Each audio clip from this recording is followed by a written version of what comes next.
Imagine a massive marine mammal used by the Soviet military to hunt submarines and transport supplies. It sounds like fiction, but during World War and the Cold War, walruses were serious assets. The walrus, Odobenus rosmaris, is a large pinniped native to the Arctic. During World War II, they were vital for convoys like PQ-17, where one was even shipped to Arkhangelsk to support air transport detachments.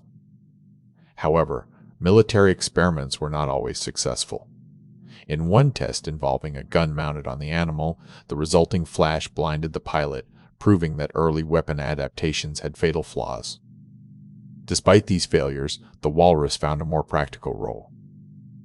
The Walrus-class submarines were specifically designed to hunt Russian subs during the Cold War, earning a strong reputation for anti-submarine warfare.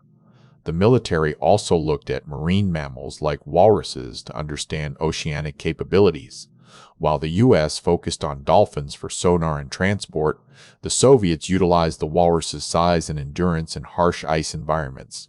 Another project named Walrus focused on modular logistics. It aimed to